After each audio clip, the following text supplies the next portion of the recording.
Hola, buenas tardes. Good afternoon. Welcome to En Casa con la Plaza Cocina. Thank you for joining us this kind of a warm Monday.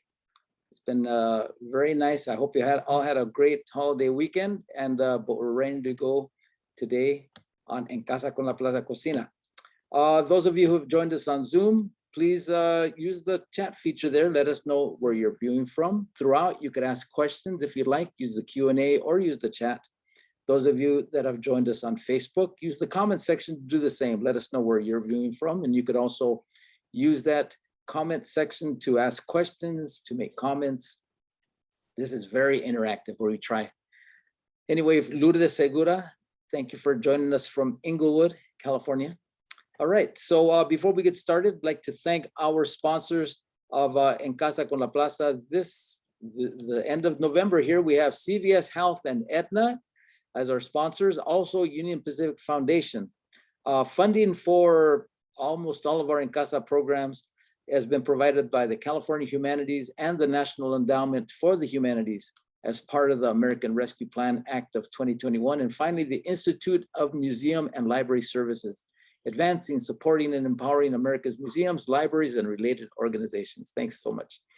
La Plaza de Cultura y Artes, we've been open now since June, pretty much full time. Open every day except Tuesday. During the week, Monday, Wednesday, Thursday, and Friday from noon to 5, and then on weekends from 10 a.m. to 5 p.m. Our tienda, La Tienda gift shop is also open, and it's time to start buying for the holidays.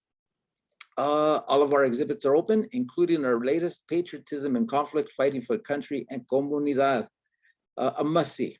So I can't take up, no programs coming up soon.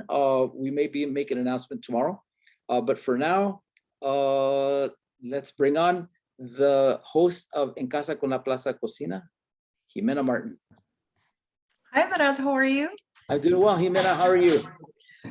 Good. Thank you guys. I hope everybody had a great holiday. And we have a very special guest, Tirsa Farah. Tirsa? I think Tirsa can hear us.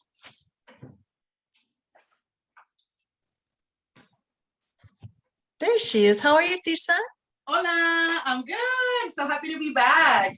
Absolutely. Did you have a good holiday? I did. Ya aumenté un poco más.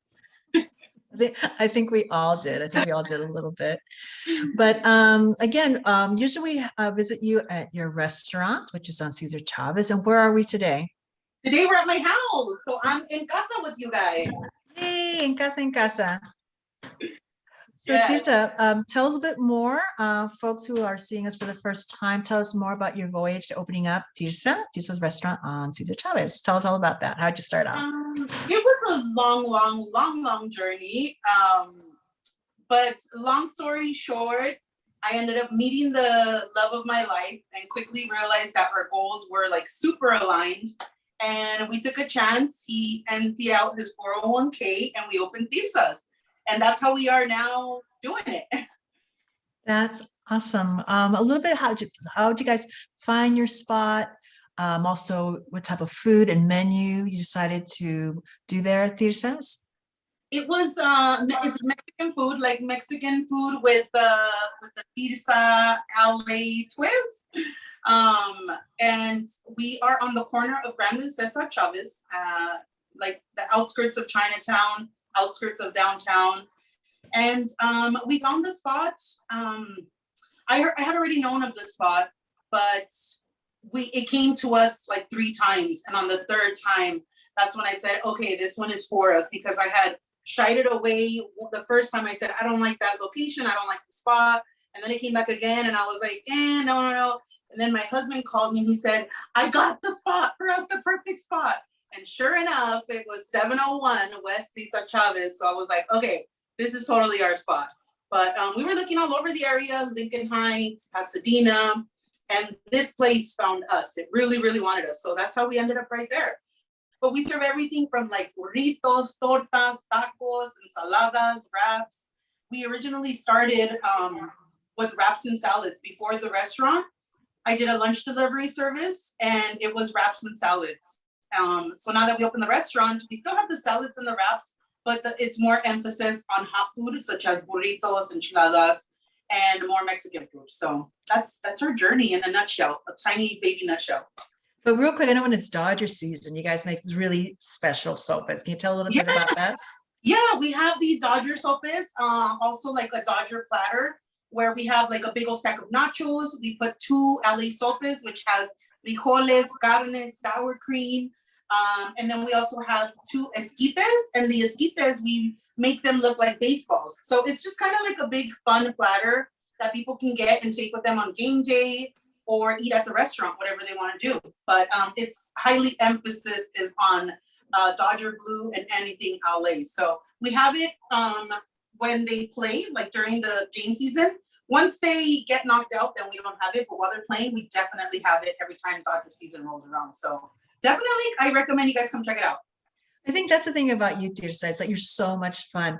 Your Instagrams are so funny, hilarious. They're a great way to start the day. And then you play on food, your big cookies, everything's like big and tasty and with vegan options. So there's always something there for everyone to come visit and take a bite. But with that said, today we're going to be doing Tostadas de Picadillo. And I know you said you were kind of test driving the recipe. Can you tell us a bit more about that before you came to the final recipe for today? So basically, I just did it a number of times to make sure that because Latinos, we don't measure, we just bippity boppity boo, and we throw everything in there. So I was just really going over it to make sure that it tasted the same from the measurements that I had. So, and making sure that I liked it. And it's really hard to just keep measuring everything as you go along, because you kind of lose track, well, how many cucharadas of this did I put in? And so it was just a lot of like finalizing it, making sure that the measurements were the ones that I needed for the recipe. So it's just like repetition, doing it over and over until it's perfect and the measurements are correct and it's all good. So there was a lot of that, but I think I nailed it. You guys got the good recipe. Okay, show us how you made it then. So we already started. Come over here, honey. Say hi, honey, though. Steve is behind the camera. There's Steve, everybody.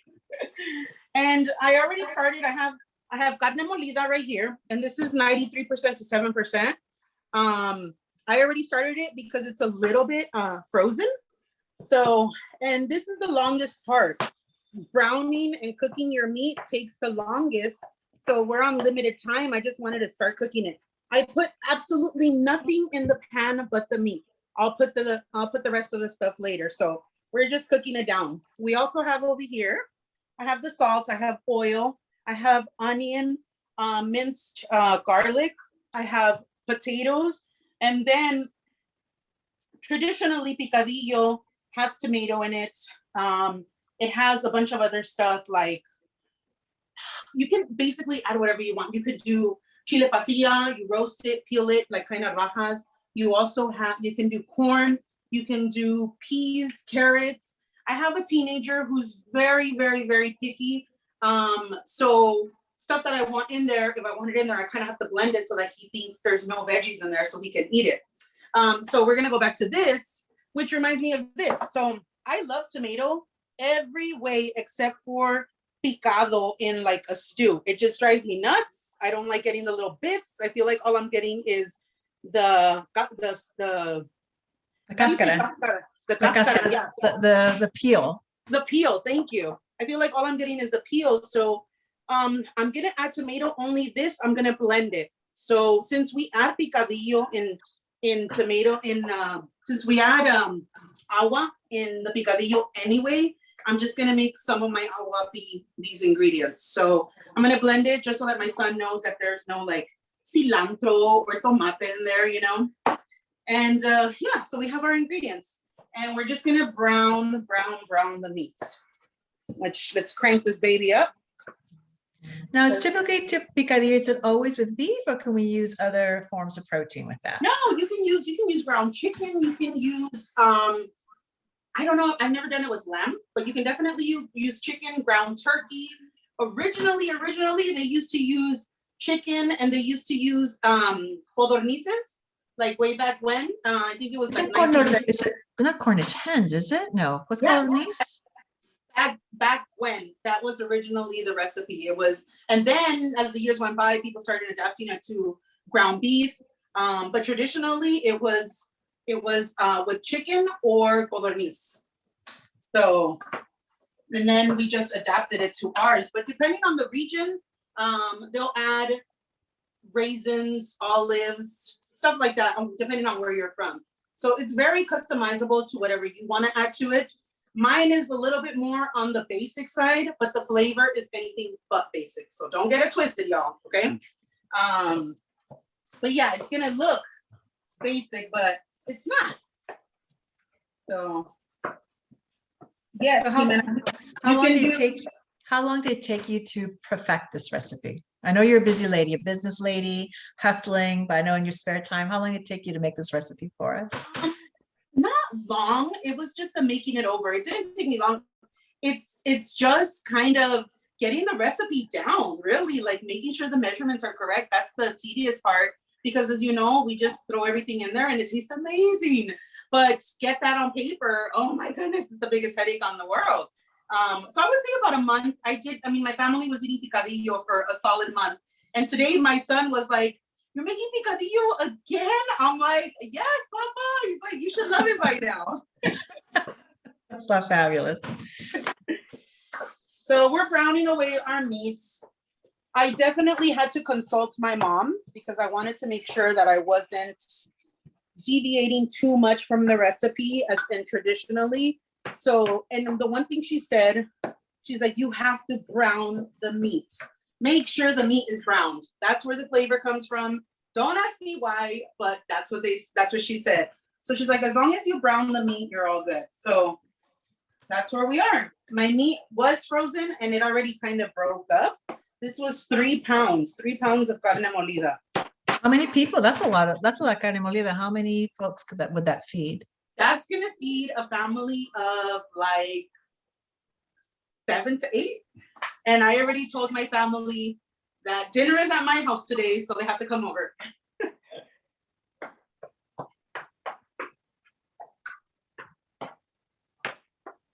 So we're halfway there, I want to say.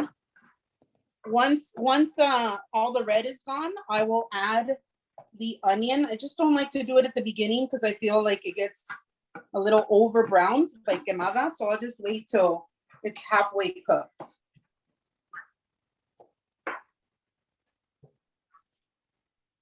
Now, is this something that you would offer up at your restaurant, or this is purely for family, or what do you think about including this in your menu? This is purely like a family home. If people are not gonna eat this on the spot, I just feel like there's no point. So a lot of our business is to go, and I don't feel comfortable sending assembled tostadas already. It's just gonna be a big old mess. So I wouldn't offer it. Yeah, it's strictly an at-home kind of thing. Because once you make the tostada, you have less than 5 minutes to eat it before it all breaks down. Yes. So I would love them to have it. But if they're not gonna eat it there on the spot, then there's no point.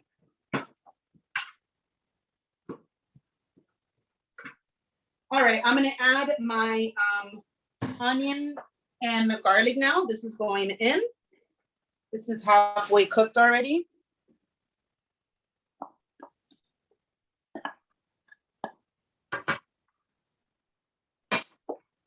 Oh yeah, there we go. Now, for your families, is this like a special occasion, birthday, an everyday kind of thing? When do you most serve this for your family? This is an everyday kind of thing. Every day. We love, yeah, anything with toppings. If it's my turn to cook or if I'm gonna invite them over, it's gonna be sopes, it's gonna be tostadas, it's gonna be huaraches, anything that has a bunch of yummy toppings, that's what I'm serving them.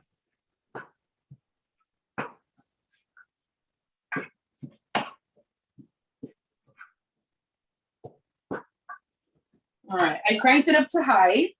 Again, we don't have that much time, and normally I would cook it, let's say if I'm gonna be multitasking and making the salsa and chopping my veggies or doing laundry, making la cama, I would have it on like medium and just come in and stir it occasionally. But because I'm not moving from this very spot, I can crank it up to high. And it's sizzling.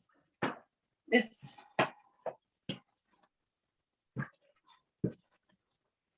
coming along. So all that liquid has to evaporate. I think some people throw it out. I'm not sure. I just let it evaporate. It's gonna go away right now. Once it evaporates, that's when the browning process starts to come. So once all of my liquid is gone, I'm gonna add a little bit of oil so that it can get browned. And let me show you now. So our toppings. Let's get to the toppings. First up on the list, the all-stars. Guacamole. Yes, everybody's favorite. I already made these a little bit earlier. We also have salsita. We have tomates. We have queso cotija. Show them the ingredients, babe. Get in on the ingredients, please.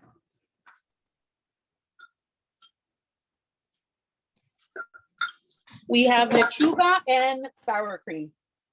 So these are all the toppings that are gonna go on our tostadas once it's ready. It's a great party menu to have everybody do this self-service, almost like, I would say like a taco bar, but it's great. You have people over, people watching the movie or watching the game, you get it dialed in and everybody can make their own. It's a great idea. Not only is it a taco bar, if you have these, let's say you chop up all these ingredients and you have it ready, you can do nacho bar, you can do soft taco bar, hard shell taco bar, salad bar, a bowl party. So once you have the toppings, the meat or whatever you're using is versatile. You can do anything you want with it, you know? So definitely a great party idea. Yeah, and then to keep it warm, just put it in a crock pot. So Yes. they're warm. So you're out of the kitchen. You can watch the game, do whatever, and everybody can go in and everybody has a chance for a warm meal. Oh yeah. So here is our meat. Our liquid is almost gone. Almost. All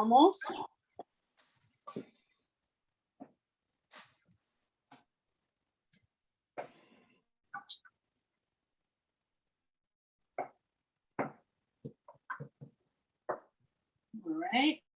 I have a cafecito. I'm prepared for you guys. I get to just look pretty, smile, chill, you know. Everything's kind of chopped up already. I know what we'll do. We'll make the salsa. So I'll make the salsa right now. So this is the salsa that's gonna go in the picadillo. So we're gonna do, I have 2 tomatoes. Going in. Now, Tirsa, if I don't have red tomatoes, can I do green tomatoes? Can I do a tomate, a green tomato too? Or it's purely always like red tomatoes? No. You can play with this as much as you want. Green tomatoes is actually a great idea. I'm definitely gonna try that now that you mention it. But yes, you can use green tomatoes, whatever you have in your fridge. Basically, if you don't have onions, if you have shallots, use the shallots. I have 1 jalapeno. I have 2 dientitos de ajo, and I have 1 bunch of cilantro. So we're gonna put caldo de pollo, about 1.5 tablespoons. Then we're gonna add some agua. It's about 1/2 cup to 1 cup.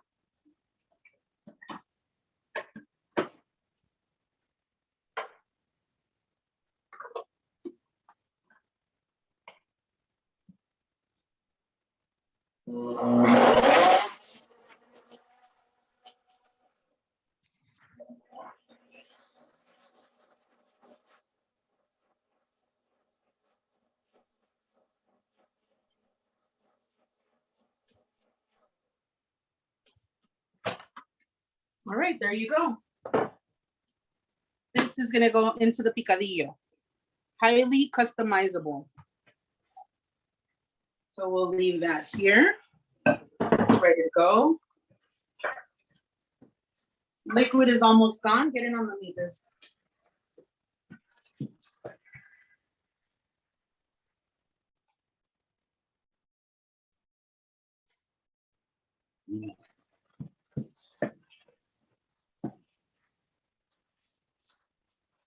See? Liquid is like 95%. I'm gonna wait a little bit more before I add my oil. There's Do a you quick see how- question. Yeah. At your restaurant, do you guys use jackfruit or is it always chorizo? Because I know you have vegan options. Yeah, we have jackfruit and we use that to make a carnitas and then al pastor. And then we also have portobello fajita and potato chorizo. Those So- are 4 vegan options, and you can get that in a burrito, a taco, a torta, a salad, a plate, however you want. So if you're on the vegan side of life, you can use the jackfruit, exactly, kind of break it down this way and use the tomato sauce on top to make a picadillo. Yeah.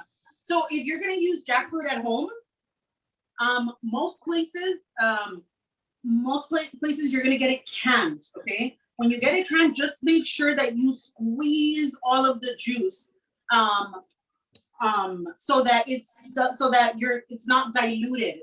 If you don't squeeze out all of the juice, it's not gonna suck in the flavor. So I highly recommend it. Make sure you get canned jackfruit young, and just take out all that juice and kind of shred it up. But yes, definitely you could do it. Actually, my not my suegra, but my sister-in-law's mom, she just made tamales rojos, and she used jackfruit. So and they come out, you wouldn't even be able to tell the difference. They're just as delicious as the pollo ones. Okay, there's no more liquid. It's gone. So we're gonna add some oil so that this browns up. We're gonna put about a tablespoon and a half. And you can use canola, vegetable. I personally use what I have, which is extra virgin olive oil. But you can use whatever you have at home. And now we're just getting color on it. We're looking for it to brown just a little bit.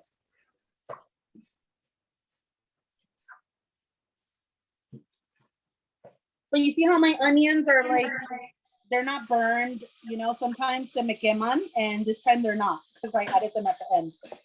So.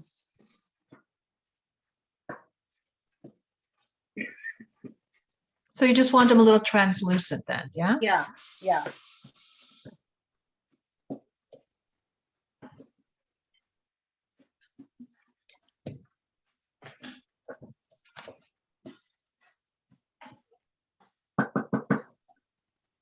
Right, it's cooking. Does anybody have any questions? We just Anybody have else? Lourdes Segura says, because there was a question, has anybody been to Tirsa's? And so Lourdes says, yes, she's been there on Sunday breakfast, which I need to get up early enough to get down there for breakfast. I know Lulu, yes. I believe she's the Lulu that I met when I went with the On the Go truck.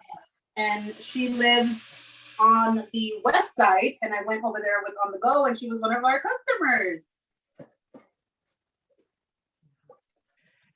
Do you plan on doing On the Go again anytime soon or no?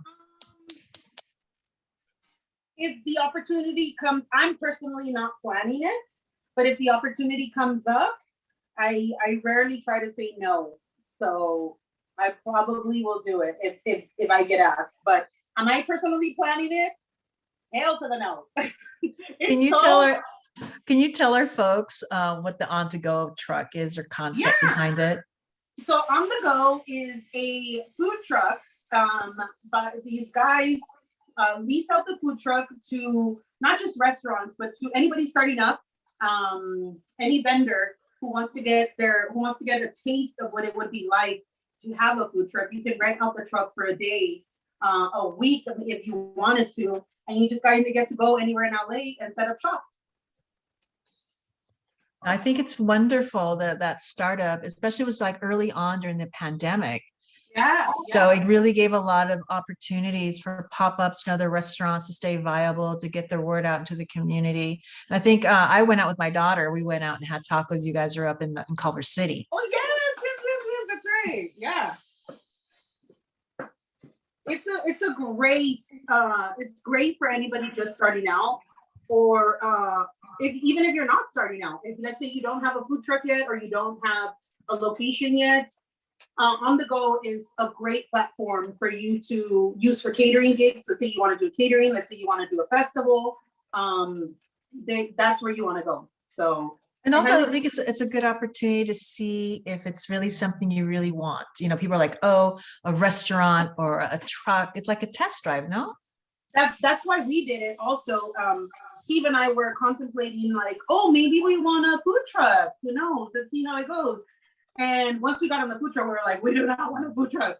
But if we were so close to like getting a food truck, if we would have never done that experience, we would have found out how miserable we are once we have the food truck. So it was a great opportunity for us to learn and see if it's really something we wanted to do. I wasn't one time you said you're on the truck and a whole thing of frijoles flew over to the side. Girl, it was mayhem. Steve had frijoles all over him. The truck is like moving, and we're all like, It's almost like it's something out of I Love Lucy or something. Yes. So the meat is pretty much brown. That sound lets you know that it's there. Look at these little brown bits. All of that is brown. So we're good to go. I'll do one more minute and then I'll add my my liquid.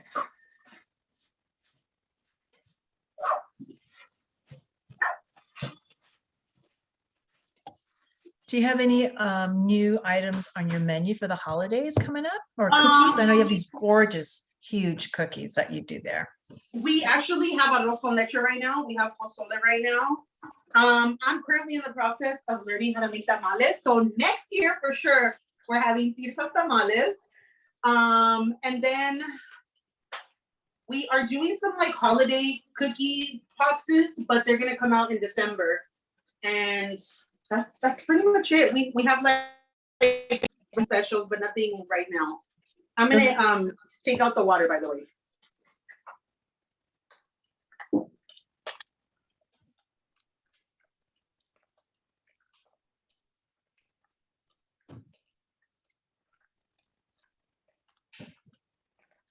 So that's the meat browning.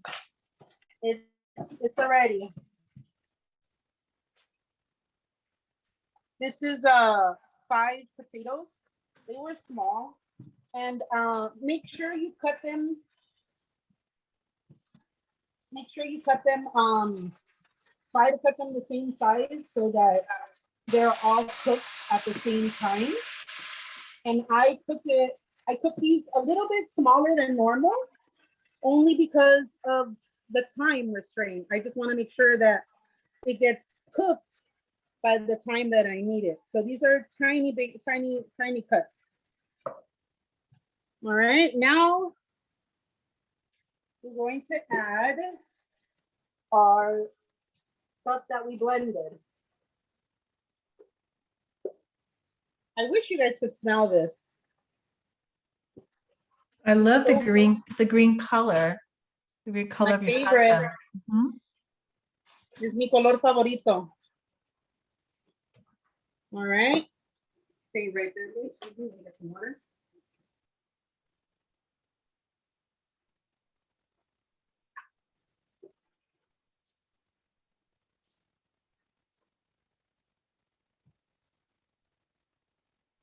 All right.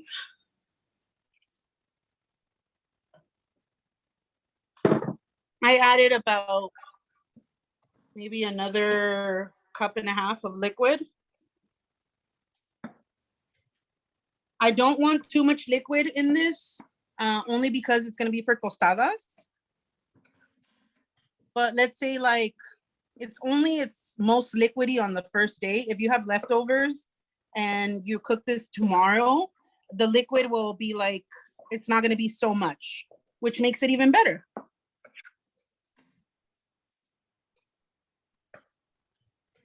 We're going to add some salt.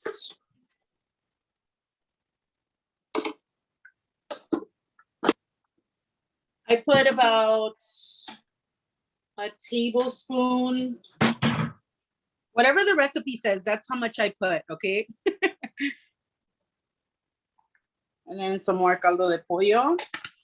Now, that caldo de pollo is like the secret sauce, a lot of the recipes, like in It soups. really is. It really, really is. It's universal.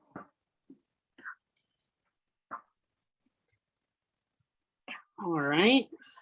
Like I'm tempted to add a little bit more juice, but I don't need it. I don't need it. So this is perfect because it's already boiling. So it's already boiling. I'm gonna now just, lo vamos a tapar.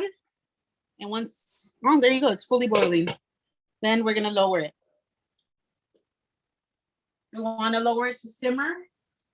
And we're gonna have it there for about 15, 20 minutes. So in that 15, sorry, Steve's gonna switch sides with me. In that 15, 20 minutes, I'm gonna make some arroz because it's just the side, traditional side. So I'm gonna get that going. But if I didn't have to make the arroz, I would be getting all of this ready. But because all of this is ready, I can do the rice. So we're gonna do that right now.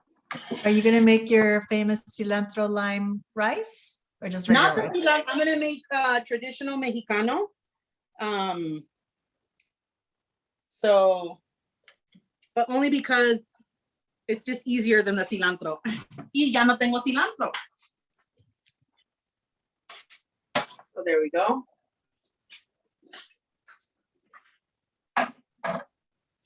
So this is going, this is how you want it. We're gonna simmer it, okay? About 15, 20 minutes.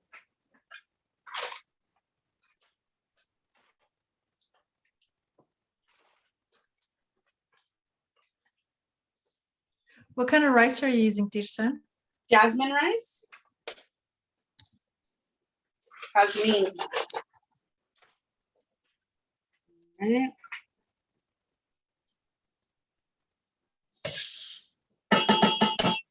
Does everybody know the ratio to rice? Okay, well, the ratio to rice, from what I know, is 1 cup of rice and 2.5 cups of water. So whatever cup you're using, I'm using this home cup. If I use this cup of water, that means I'm gonna do 2.5 of agua. If I use this big old cup, you're gonna do 1 cup of rice and 2.5 cups of water to get that beautiful rice. And I think long grain comes out prettier. So if anybody's a rice enthusiast, you're always wondering, how do they get that pretty rice? I mean, I was traumatized as a child. We had to have rice every single day.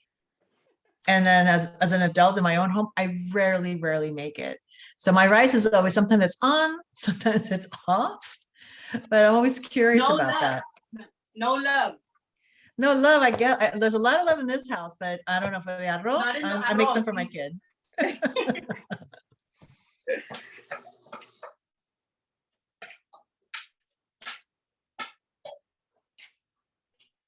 So yeah, here we are. Does anybody have any questions? We have Lourdes Segura saying, yes, I learned on Tirsa's first showing here. She made red rice and mine is now perfect. Yay! Awesome, awesome. Good. Also in the rice making too, like in this part, a lot of people put cebolla, ajo. I don't want it in there. I just want that fluffy, pillowy rice without me having to worry about biting into an onion or a garlic. And so I just don't put it. And my mom is like, no le vas a echar cebolla or anything. I'm like, no, Mama, I am not. Estás en mi casa. Yeah, my mom would always put like a long green onion. Yeah. Like just one long green onion. She put it in there for flavor. But we didn't toast our rice. We just do like the cup. I do 1 cup, 2 cups water. Next time I add that extra half to see if I can make your perfect rice. And just a little bit of oil, a little bit of salt, and then let it go. And then when the water, yeah. So once the water leaves, and then I see the like little holes in the rice, then I lower it and I put the top on. I don't fry my rice. Maybe I need to fry my rice for the next time. Do you know what kind of rice you use? Whatever's on sale. Oh, Mahatma. I'm so curious. I'm like, is it short grain or long grain? I think most of the time it's like Mahatma. So I don't know if that's short. I have Okay. no idea. I just like, what's on sale? Okay, great. And then I make rice for my child. Okay. Okay. This is taking its sweet time. There we go. There, I hear it now. Does anybody else have an electric stove at home? Am I the only one? I'm just, I'm amazed about the electric stove, how you're handling that. I have a gas stove and I've always been afraid to be in a situation where I have to use an electric stove. It's like taming the beast because it has such a Really? temperature. I feel like it is, no? Well, when I do like cooking on the Instagram and people are like, oh, you're able to cook on the electric? I'm like, I haven't had any problems with it, honestly. And it's a lot easier to clean. So, but my mom said the same thing. She's like, oh, you have an electric stove? I'm like, I haven't had any issues with it yet. Except for when I had to tostar chiles for chile rellenos. But I have a comal, thank God. If I didn't have a comal, I would have been screwed. But every Latino or Latina should definitely have a comal in their house. Tell me you guys do, right? Absolutely. Absolutely. I brought mine back from Oaxaca. It's this beautiful red comal. That's why I put all my chilies and tortillas on there. You have it on the stove all the time? It's yeah, it's beautiful. It's a piece of artwork. And so it's on there. There you go. You have to send me a picture of that comal, Jimena. I want to see it now. I will. I'll send you a picture after we're done here. So this is, let's check on this base. Look at that. So again, for the picadillo, you can add carrots, you can add pea, you can add chile pasilla, like rajas, tomato. This is one of the more basic. It's just meat and carne for my teenage son. But if he wasn't gonna eat this, I would have put some rajitas in there. I love rajas. I would have put some of that in there, but you can customize it however you want. This is just for my picky child.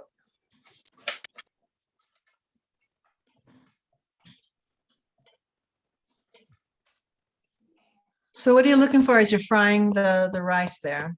I'm just looking for it to actually brown, like a little bit. Brown without burning. So my mom would always be like, menea el arroz. Don't leave it. Stir the rice, stir the rice.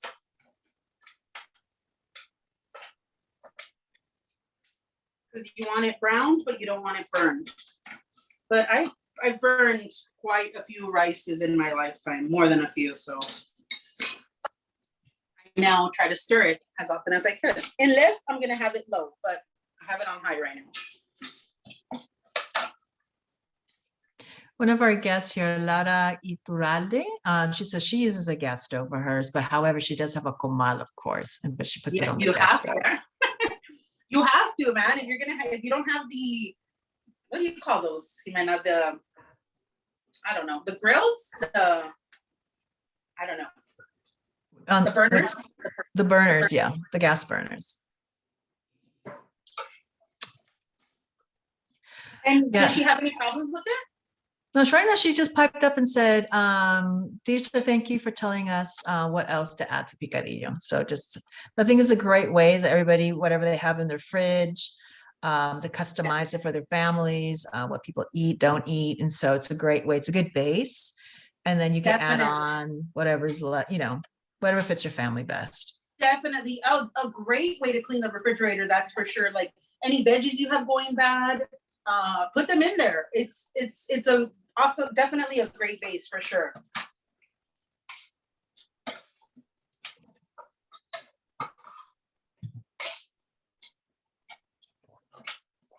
Okay, the arroz is coming along. If you want to see, look at browning right here.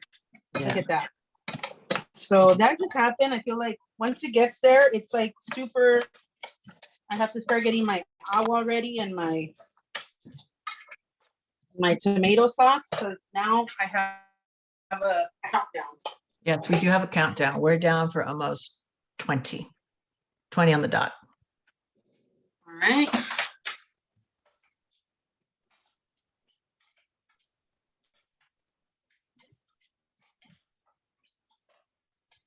Okay, I'm gonna go get my agua. Don't go anywhere. BRB. Where's my cup? Oh, I put it back.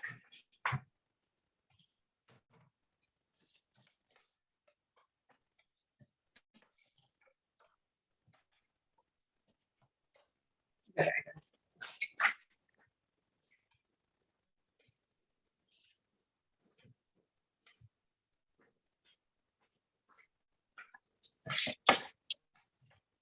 I need a little bit more, almost there.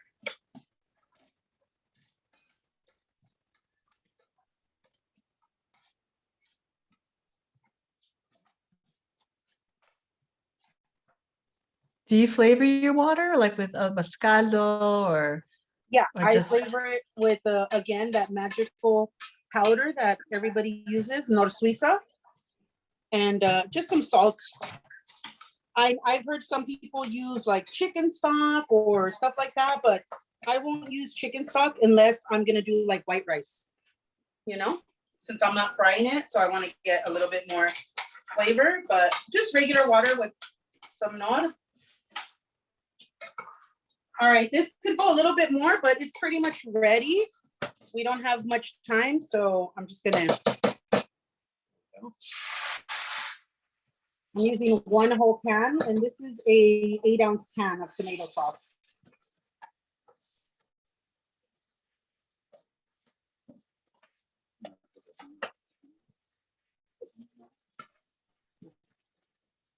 See, there's 1 cup. I'm gonna put it on high now so that it's boiling by the time.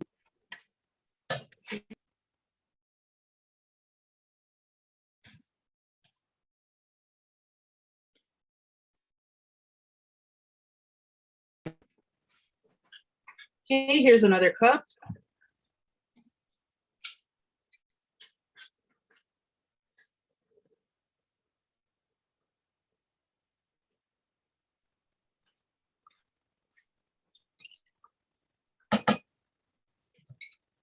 Oh my God, I forgot to get the goodness out of here. Thankfully, I'm at home, or else I wouldn't be able to do this. There we go. Okay, I got all that yumminess. So I did want to let our viewers know that at the restaurants, I was lucky enough to find a vegan substitute for the rice. Nor also makes a vegan Nor Suiza, which is what I'm using for the rice and beans at work. So our rice and beans at work are vegan. They don't have any caldo de pollo. So what do you substitute the caldo de pollo? The same brand, Nor, they make a vegan powder. Oh, that's good to know. That's But really good to know. I've never found it in the stores. I've only found it at like Restaurant Depot. But I've never been able to find, so it's a Nor, but it's vegan. It's exactly a powder, just like this brand, but it's vegan.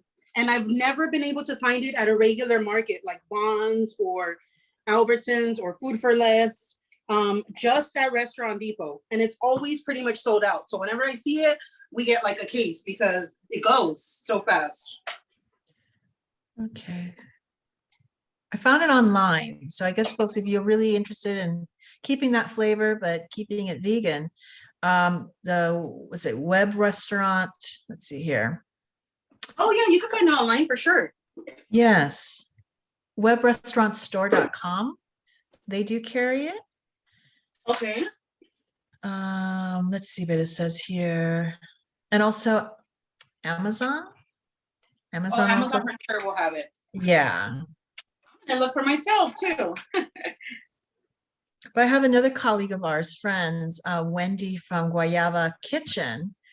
And one of her proposals for classes, she mentioned that she is going to make your own nor gallina. Oh, Yes, I'm really let me know curious. when that is. That is so awesome. Yes, she's going to do a class for us in person once we are opened up. But Okay. yeah, so I was just like, I'm really curious because I love that Nor stuff. I always say that's Me my too. secret sauce to my soups. And Me too. That's why I was like, oh my God, I have to make it because I didn't want to make two kinds of rices. So when we Right. opened the restaurant, I didn't want to make two rices and two beans. So when we opened the restaurant, we found it and I was like, yes, we can do it. So yeah. All right, this is boiling. Now let's check back on our picadillo.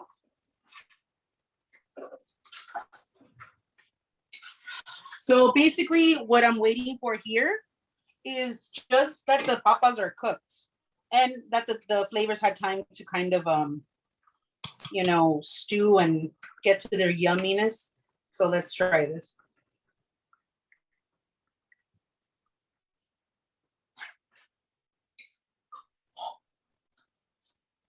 They're cooked. Oh my God, that's so good.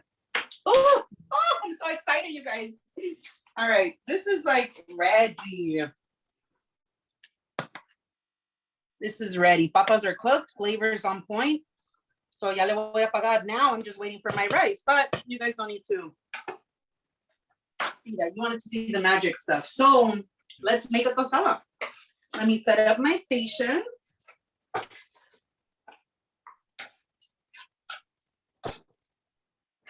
Oh, thank you, honey.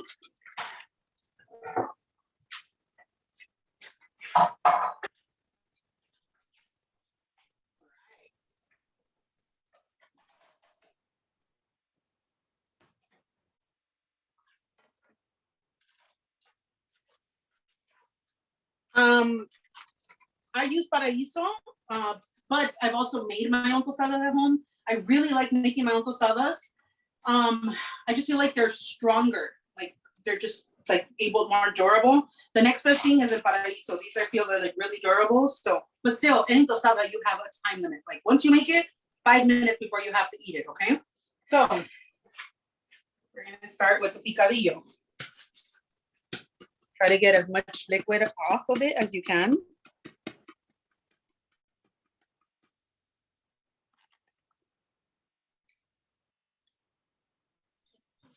Resist the urge to not put so much because you want it to hold. Okay, next we go with the lechuga. Can they see or is there a shadow? There's a shadow. Move on the other side. Or just switch me sides. Is that better? Yeah. Okay, so we're gonna go with the lechuga and then some tomate. And then the sour cream.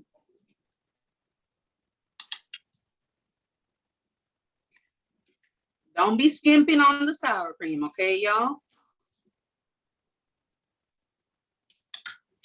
What goes next? Oh yeah, and then next goes the guacamole. I had such a hard time deciding, do I want to do blended guacamole salsa or do I want to do guacamole? I decided on guacamole. And hold on. Then we're gonna add some cotija cheese.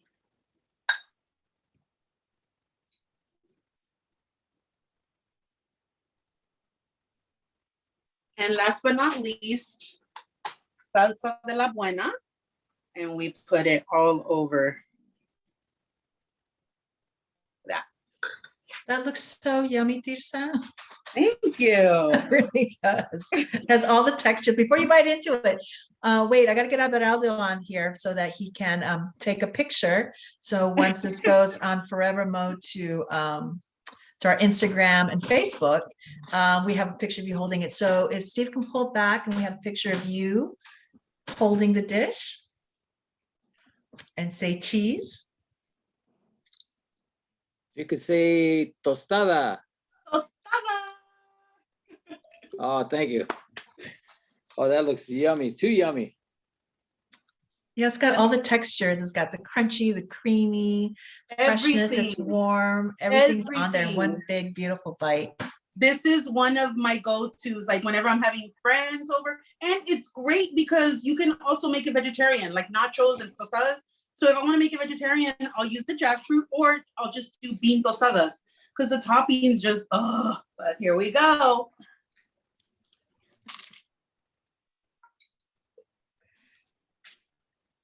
Qué rico. Qué rico. So good. Again, just real quick, give us a shout out. How can we find you, Tirsa, on Facebook, Instagram, website? How can we find them? How can we find you? You guys can find me at Tirsas_love. I'm not sure if I think it's Tirsas_love. Tirsas love, yeah, _. And that same thing on Facebook, on Instagram. And I do have what's that other one? The one the kids are on, TikTok. I have a TikTok. I'm still figuring out how to maneuver it. And hopefully I have my YouTube channel coming up in January where I cook yummy things like this and more. So, or at the restaurant, 701 West Cesar y Chavez. You can find us there. And, what are your hours? Our hours are Monday through Friday from 9 a.m. to 9 p.m. And then Sunday from 10 to 8 and Saturdays, every Saturday we're closed. Good deal. Again, muchísimas gracias. Thank you so much for sharing this family Thank treat. you. I can't wait to try it out at home myself. Again, saludos a la familia, to your mom especially. And thank you so much for having me. Absolutely. Con eso se lo paso a mi compañero, Averardo. Well, thank you so much again, Tirsa. Always delicious looking. We got to go and check it out soon. I know I've been missing Tirsas for a little while, but I'll be heading on down there real soon. I'd like to thank everybody. You, Abelardo. Thank you, Mena. No, I'd like to thank everybody that joined us. Juanita Mayfair, Lourdes Segura here on Zoom. Let's see, we had a nice comment here from Valerie Altamirano. She says, why say cheese? You say queso fresco. It looks amazing. That's true. That's true.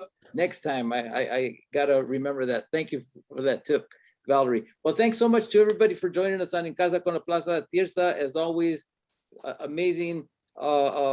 Amazing looking, and I know it's going to be amazing tasting. And your family is so lucky that you're. Thank you. Thank you so much. All right, Jimena, thank you again. Every Monday with En Casa con la Plaza Cocina. We have a whole bunch of these on our YouTube channel at La Plaza LA. We have a playlist with La Plaza Cocina, so you can check out all 40. I think we're at 50. But Tirsa's on more than a couple of them, bringing her delicious recipes. And then all of our other En Casa con la Plaza sessions are there for you to view as well at your leisure. Coming up this week, we have on Wednesday, the restoration of Chicano 1 and Chicano 2. That's Frank Cruz, veteran broadcaster and author. Back in the day, in the 70s, he was the producer and a host of a series on KNBC called Chicano 1 and Chicano 2. Those tapes were lost. Well, not lost. He had them in his garage. He got them out, dusted them off. They've been restored, digitized, and he'll be talking about those historical documents this Wednesday at 7 o'clock here on En Casa con la Plaza. Then finally on Friday, Dan Guerrero, the return of Dan Guerrero with guest Renee Victor, a veteran actress and versatile entertainer. She was the voice of Abuelita on Coco. So she's going to tell us some incredible stories. Dan always has a way of bringing out the best of his guests. So that'll be this Friday, December 3rd at 7 o'clock. So that's it for En Casa con la Plaza. Thanks to, again, Tirsa. Thank you, Jimena. Thanks to our sponsors, CVS, Aetna, Union Pacific Foundation, and the National Endowment for the Humanities, CalHum, and the Institute of Library and Museum Studies. And thanks to all of you for joining us, and thanks to La Plaza for making this possible. All right, bye-bye. Nos vemos pronto. Bye-bye.